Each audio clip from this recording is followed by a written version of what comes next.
Mateo, capítulo 6. Estamos viendo desde una perspectiva diferente el libro de Mateo. No lo hacemos versículo por versículo, no es temático, sino como la palabra de Dios es una gema, un brillante de muchas caras. Vamos a ver un destello de luz con el objetivo de encontrar enseñanza respecto a los vínculos y a las prioridades. Los vínculos del hombre, el más importante es con Dios. Luego es el vínculo horizontal con los semejantes. Y en el medio está, cuando Dios diseña la familia, el vínculo prioritario luego de Dios, el esposo, la esposa y viceversa, y luego los hijos. Así que el versículo que mencionamos más de una oportunidad es Mateo 6:33. Tal vez lo sabemos de memoria. Empieza con la palabra más, pero se puede reemplazar por la palabra pero.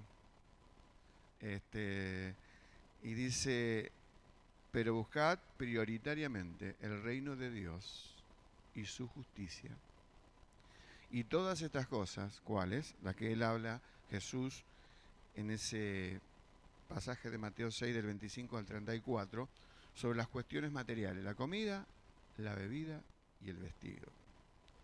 Entonces dijimos que muchas veces el fracaso del hombre se produce porque no tiene en orden el hombre sus prioridades. Hay una placa ahí que está esta enunciación.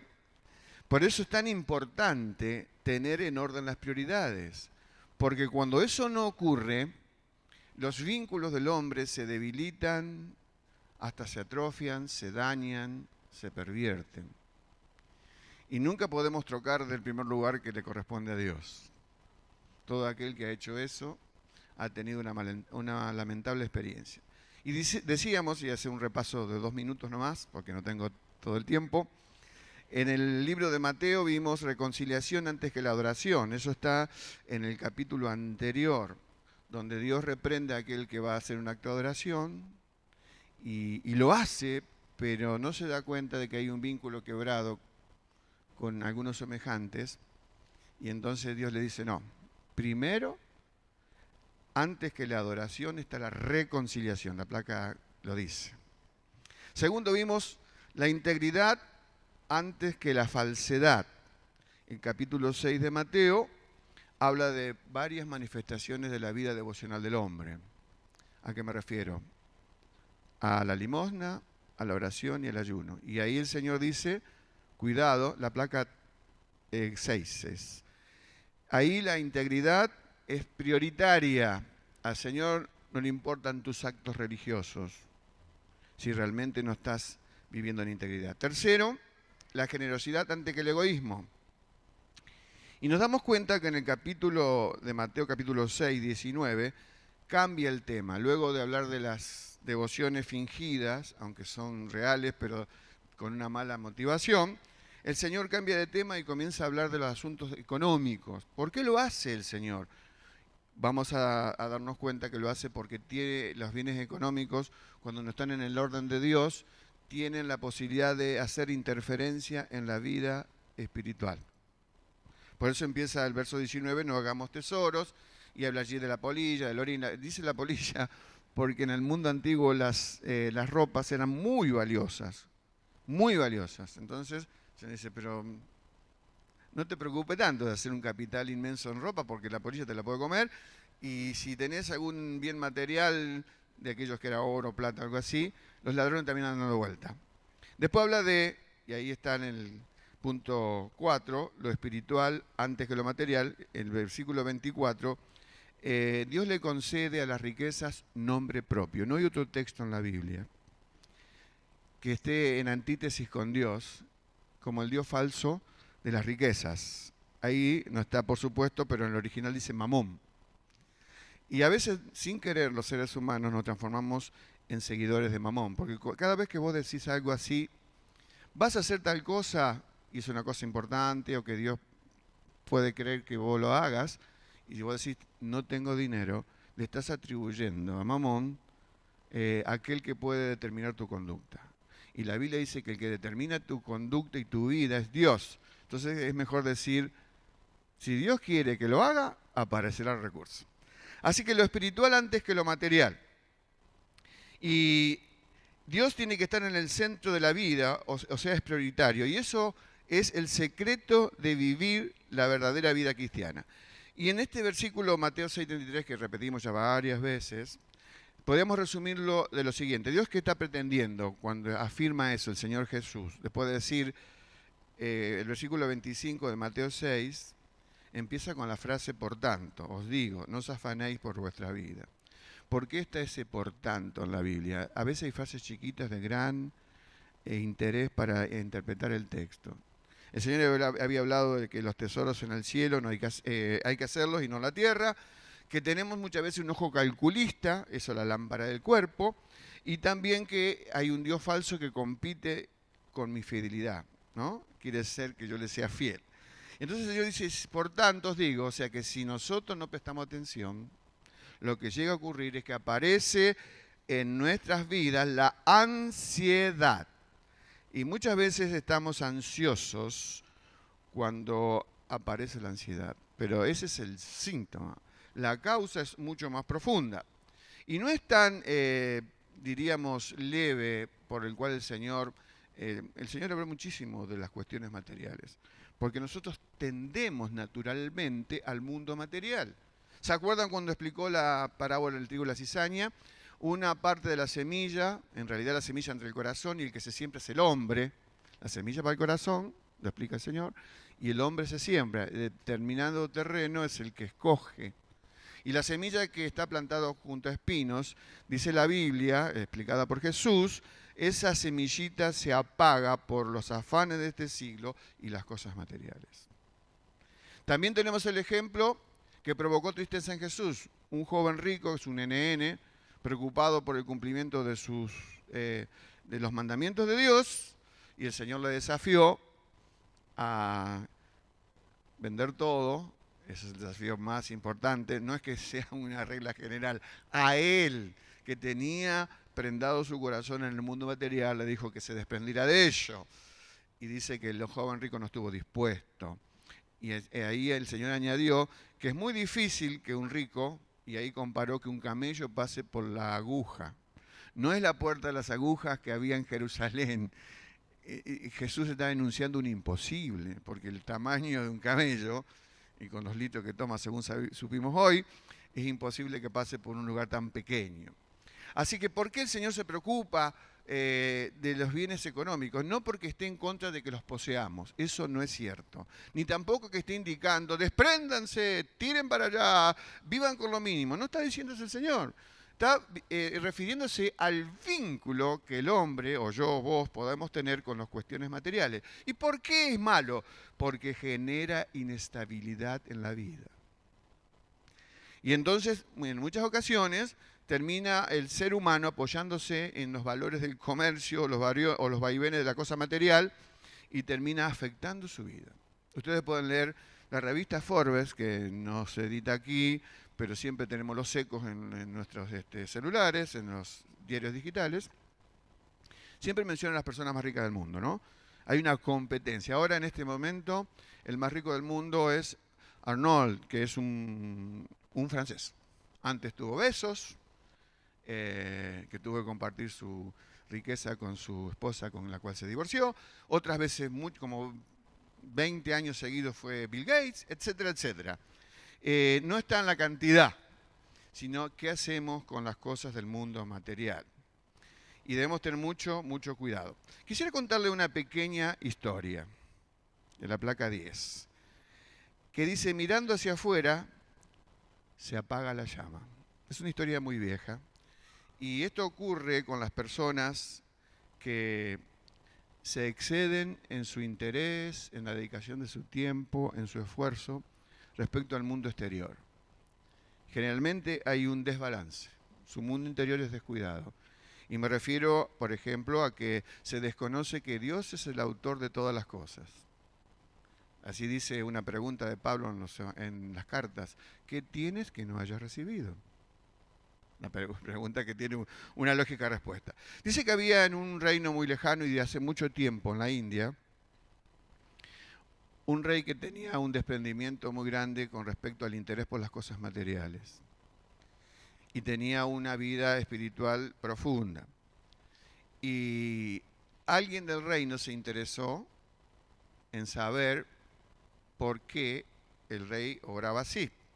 Entonces se acerca, luego de las palabras de protocolo, porque al rey es un dignatario y hay que hablarle con palabras que convienen.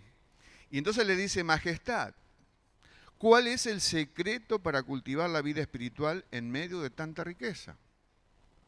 Entonces el rey no rechazó el pedido ni la respuesta a su pregunta y le dijo: te lo revelaré, placa que sigue, si recorres mi palacio para comprender la magnitud de mi riqueza. Pero le dio una condición. Dice: tenés que llevar una vela encendida y si se te apaga, te voy a decapitar.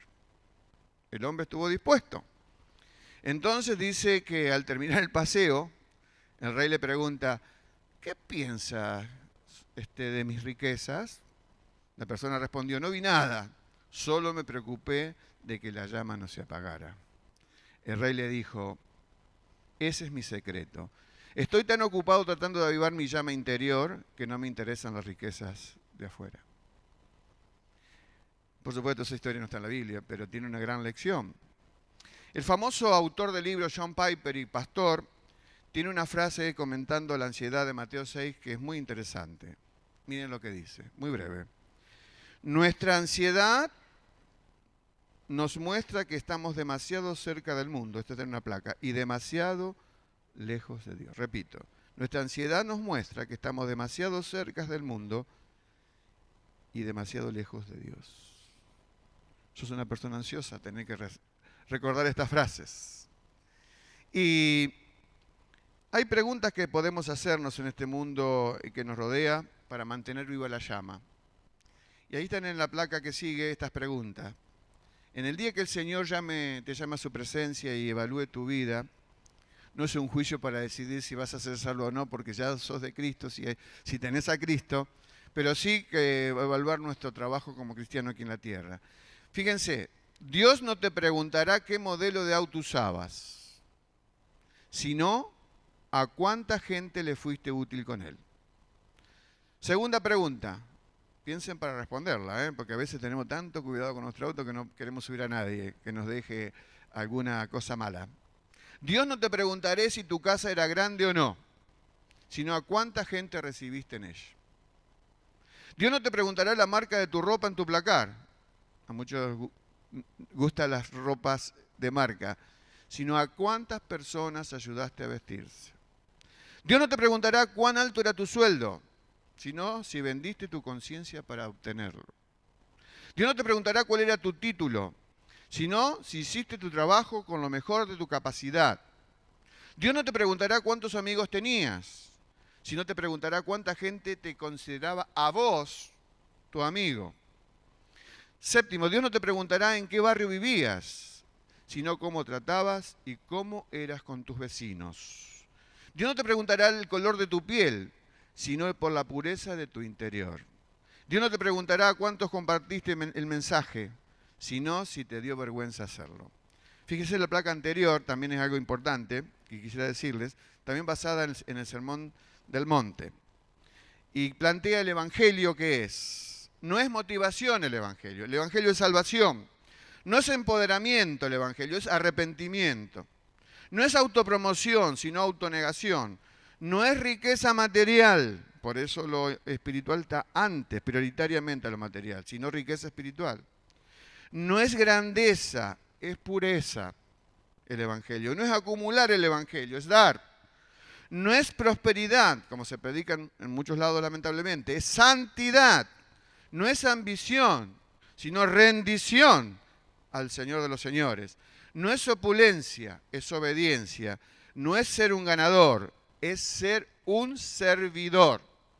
Tengamos cuidado entonces para que este punto es muy importante, determina tu vida, que lo espiritual esté antes que lo material. Y repetimos la frase de hace 2 domingos, mantener las prioridades correctas. ayuda a que la vinculación con Dios y con nuestro prójimo se fortalezcan. Pero descuidar las prioridades, y a veces es Dios el descuidado, hace que la vinculación con Dios y con nuestro prójimo se debiliten y hasta pueden destruirse. Vamos al quinto elemento en este.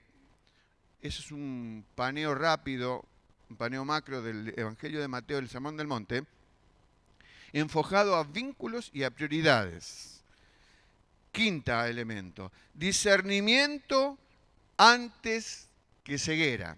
Y yo dije recién que por qué el Señor tomó tanto tiempo explicarnos las cuestiones del mundo material, y concluimos que una posibilidad es que tienen capacidad de desestabilizarnos, provocarnos ansiedad y otras cosas más. Y ahora va a llegar a lo que llamamos el juicio premeditado, o el juicio censor, o el juicio condenatorio, que está en todos nosotros. No es que nadie esté exento a esto. Mi corazón, al natural, es propenso a enjuiciar a cuanto no sea igual a mí. Por eso, gracias al poder del Evangelio, que amortiza, hace morir, en la frase bíblica, todo aquello que proviene de la vieja vida y que está presente en lo que llamamos la carne, que es contra el espíritu. Ahí el Señor tiene esta manera de explicarnos en el Sermón del Monte. Da una frase y luego viene el comentario de Jesús, que por supuesto es completamente sabio. En Mateo 7 dice, yo voy a leer solamente la primera parte, porque lo que sigue es la explicación de Jesús. No juzguéis para que no seáis juzgados. Esto es algo muy importante. Otra vez la pregunta, ¿por qué Jesús va a tocar el tema del enjuiciamiento hacia otros? Porque es otro elemento desestabilizante de la vida del hombre, la vida espiritual. Y por eso los bienes materiales tienen el mismo elemento, la ansiedad, y ahora está el juicio precipitado. Ahora, debemos tener cuidado con la palabra juzgar. Les digo por qué. Porque si alguien recuerda de memoria, otro texto de la Biblia es Pablo escribiendo en la carta de los Corintios, y dividiendo, es Dios el que lo hace, dividiendo al hombre de acuerdo a la captación del reino de Dios. Habla del hombre natural, del hombre espiritual y del niño espiritual o carnal. Y allí dice esta frase, pero el espiritual, ¿qué dice? Juzga todas las cosas. Y ahí descubrimos que el verbo juzgar tiene más de una acepción. En el caso del Sermón del Monte, está enfocado, dirigido ¿a qué? A esa intención que es muy humana, sin Cristo, del juicio censor, del condenatorio, del prejuicio, de hablar, y especialmente ahí está el vehículo de la lengua. Hace muchos años había, esto para los que son jóvenes no saben, pero en los colectivos había a veces frases, ahora hay monitor y todo eso, pero había una frase que decía, antes de poner tu lengua en movimiento, pon tu cerebro en funcionamiento. Y yo ahora agrego lo que dice la Biblia, dice que la lengua, dice el libro de Santiago, está conectada con el mismo infierno. Pastor, está exagerando. No estoy exagerando. Dice eso la Biblia en el capítulo 3 de Santiago, que hay que tener cuidado. Por eso Dios nos ha dado una caja que mantiene la lengua cerrada, ¿no? Y si mi boca está cerrada, mi lengua no anda. Así que este elemento desestabilizador trabaja. Entonces, ¿qué es lo que está pretendiendo el Señor con anularnos este tipo de juicio, que es un juicio equivocado? Hay un juicio bueno, y esa utilizaría, para poder entender mejor el pasaje, es lo que llamamos discernimiento. Dios nos ha dado a todos, aún el hombre natural, aunque a veces lo desperdicia, lo echa por tierra, y su corazón malvado, porque hablando de la lengua no se mueve sola, la lengua, el problema de la lengua es un problema del corazón, ¿no? Entonces, el discernimiento es algo muy importante. Dios nos ha dado discernimiento para que descubramos la verdad del error, separarla, lo malo de lo bueno, y también diferenciar la santidad de la corrupción. Son tres elementos que son antónimos. Entonces, Dios nos manda a discernir el mundo que nos rodea. Por eso es que en este texto va a hablar de dos animales del mundo de la fauna, los perros y los cerdos. Están usados en forma simbólica, no es que había un perro ahí y otro cerdo ahí. Cuando el Señor dice, no echéis, verso 6 de Mateo 7, vuestras perlas delante de los cerdos. Las perlas se refieren al mensaje del Evangelio. ¿Y a qué se refieren los perros? Los perros eran los que no pertenecían al pueblo de Dios. Y los cerdos, ¿por qué también están puestos ahí? Son las personas que viven sensualmente por encima del mundo espiritual. Y no son capaces de captar las verdades de Dios. Y entonces el Señor dice, tengan cuidado con quien hablen. No a cualquiera le comparta la verdad del mundo espiritual. ¿Por qué? Porque el cerdo, cuando a una perla le parece que es una avellana, o una algarroba, según Lucas 15, del hijo pródigo viviendo en el chiquero, y entonces se las va a comer, no sabiendo que no son para comer. Así que debemos tener mucho cuidado con nuestro juicio premeditado. Por eso cuando el Señor, decíamos hace 2 semanas, usa el verbo guardar, guarda, lo dice en Mateo 6.1, hablando de la vida devocional perversa, es perversa porque tiene mala motivación. Pero también dice guarda, dijo a la gente que nos guardemos los falsos profetas, aquellos que están sirviendo a Satanás y que vienen vestidos de ovejas, pero por dentro son lobos rapaces. Así que lo que un cristiano no tiene que tener, según el principio, estamos hablando de discernimiento antes que censura, ¿no? Porque el hombre que hace juicios precipitados, explica el Señor que con el mismo juicio que yo hago hacia otros, voy a ser también juzgado. Es como tirar un boomerang. Con la fuerza mayúscula la tiramos y damos vuelta, nos damos cuenta que vuelve y me voy a pegar en un lugar para mí. En la Edad Media hay una historia, no sé si es real o no, pero está muy buena. Dice al respecto del juicio que había un inocente, como ocurre hoy día, y que fue culpado para tapar al verdadero culpable. Cualquier coincidencia con el mundo de hoy es mera coincidencia. Entonces, luego de presentar pruebas injustas, que había hecho esto, que había hecho lo otro, y era el culpable, y era el culpable, en definitiva, no sé cómo se le ocurrió a los que lo estaban juzgando, que si quedaba alguna duda, iban a poner 2 papelitos. Uno diría culpable y el otro diría inocente. Y se lo llevarían en un plato al que estaba siendo juzgado. Entonces, el que sacara, el que determinaba el juicio. Los pícaros, ¿y qué hicieron? Pusieron las 2 veces culpables. Muy bien, se lo llevaron al hombre. El hombre agarra el papelito y se lo come. Se come el papel. Entonces, ¿y ahora cómo podemos saber quién es, si es culpable o inocente? Y el reo dijo, injustamente, muy sencillo, miren el que quedó, el papelito que quedó, y van a saber el que me comí yo. Así que el hombre fue absuelto, porque los pícaros fueron vencidos por uno más inteligente que ellos. Así que tengamos cuidado, y sobre todo con la gente que es proclive, fíjense ahí, juzgar a una persona no define quién es la persona, define quién soy yo. Repito, juzgar a otro no define quién es la otra persona, sino define quién soy yo. Hace mucho tiempo también estaba siempre los griegos tienen una historia que es sacada de la mitología, que es errada, pero siempre un plagio de las cosas de Dios. Entonces dice que había un dios llamado el dios de la crítica. Ellos tenían dioses para todo, para todo. El dios de la guerra, el dios etc. Y se llamaba Momus. Y entonces dice que hicieron una competencia en otros dioses del Olimpo. Uno de ellos era Zeus, se le ocurrió hacer un hombre. Es fingido y figurado, ¿no?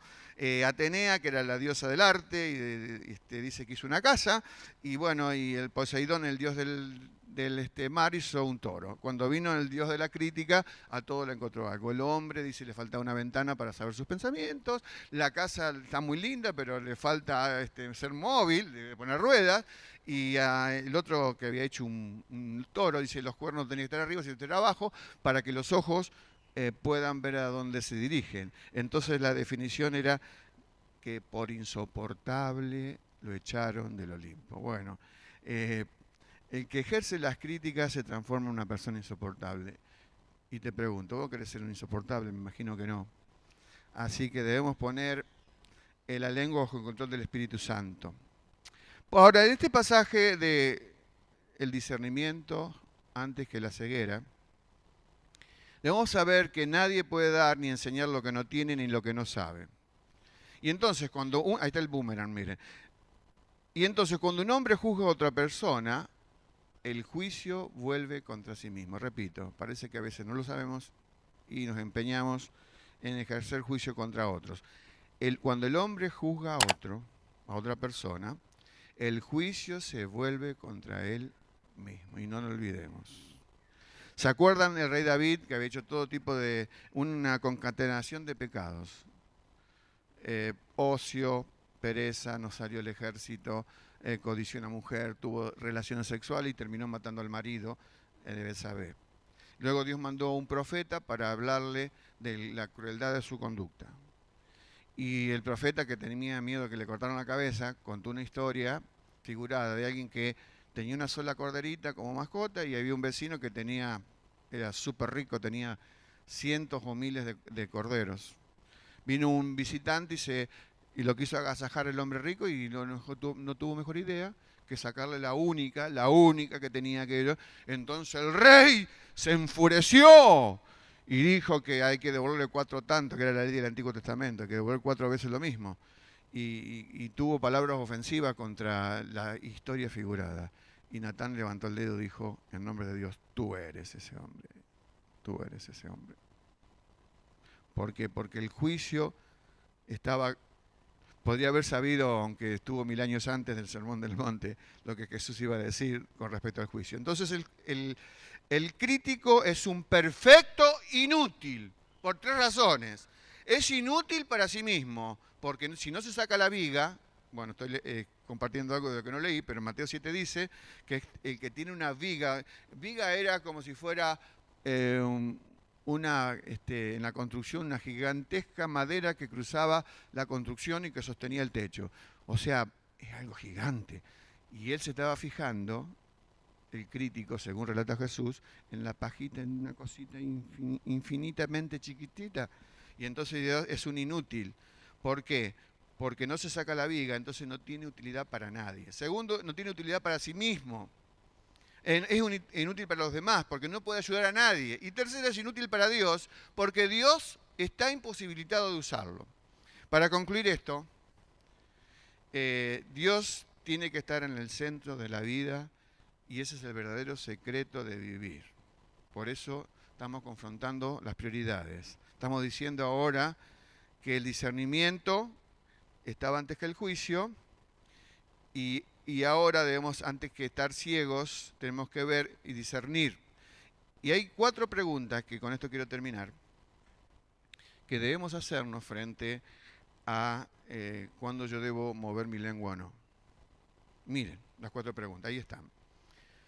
¿Cuánto voy a crecer espiritualmente diciendo esto? Estoy por pronunciar una palabra. Digo, ¿será buena o mala? Entonces me voy a preguntar, ¿cuánto voy a crecer espiritualmente si digo esto? Segundo, ¿cuánta bendición voy a derramar con estas palabras que pretendo decir? Tercera pregunta, ¿cuánto se va a salvar con estas palabras de verdad? Y cuarta pregunta, ¿cuánto se va a enmendar con estas palabras?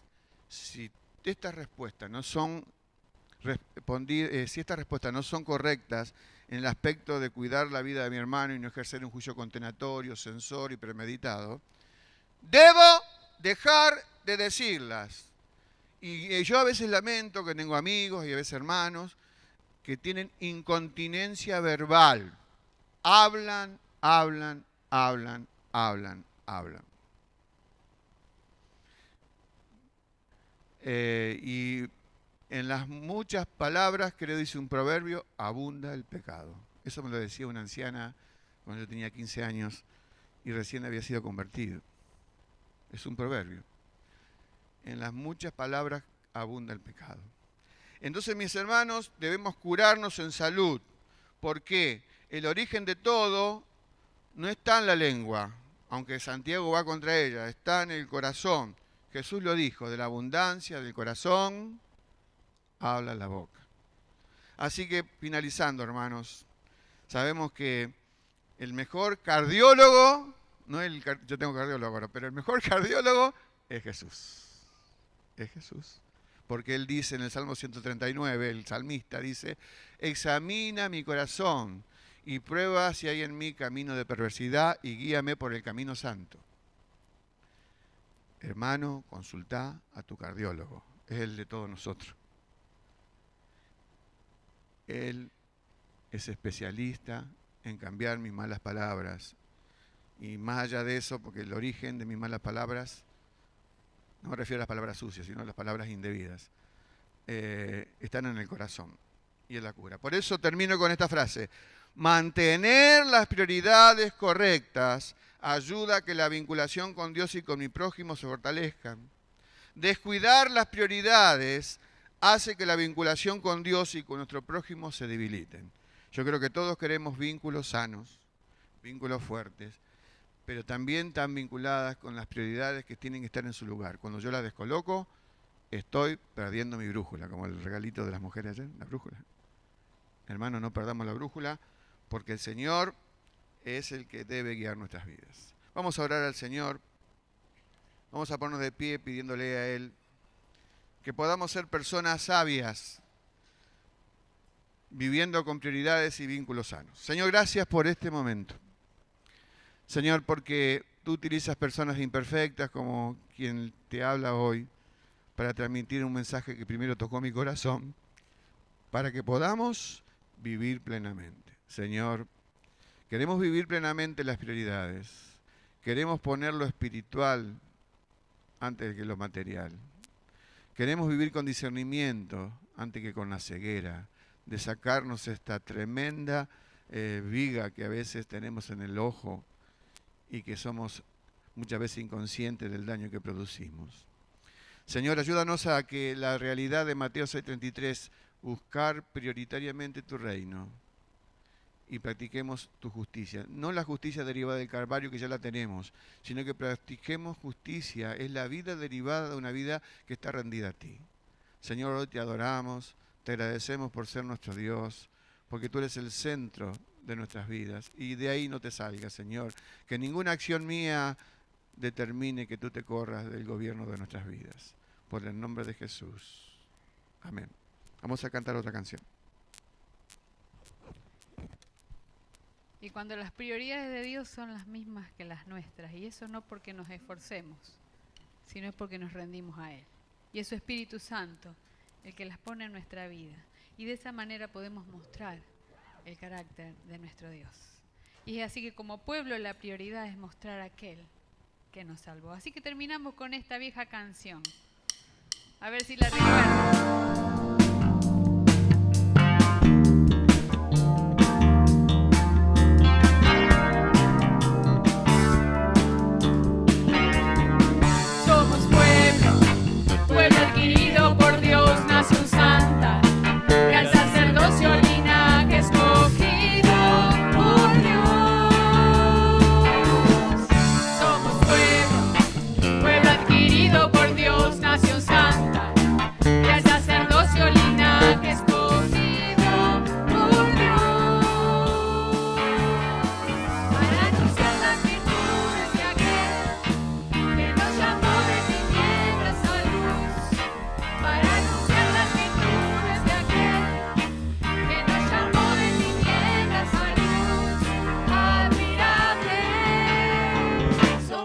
Hijos de luz.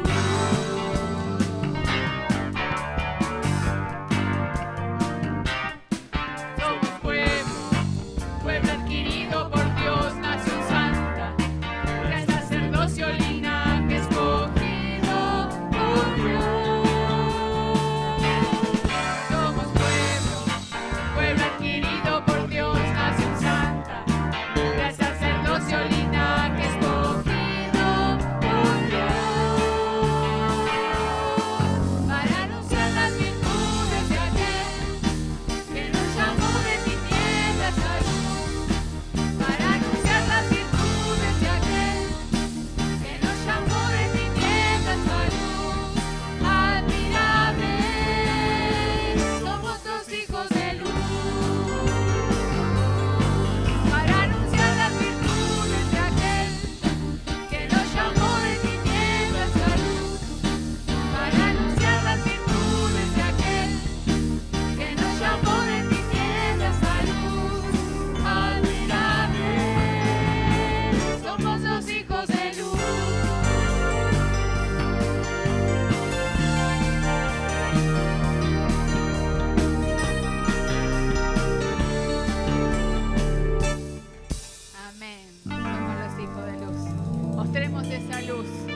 nos rodean. Hermano, que Dios les bendiga. Salúdense mirando a este pueblo de Dios. Les recuerdo, no olviden el próximo domingo a las 7 de la mañana en los Hilos Davis.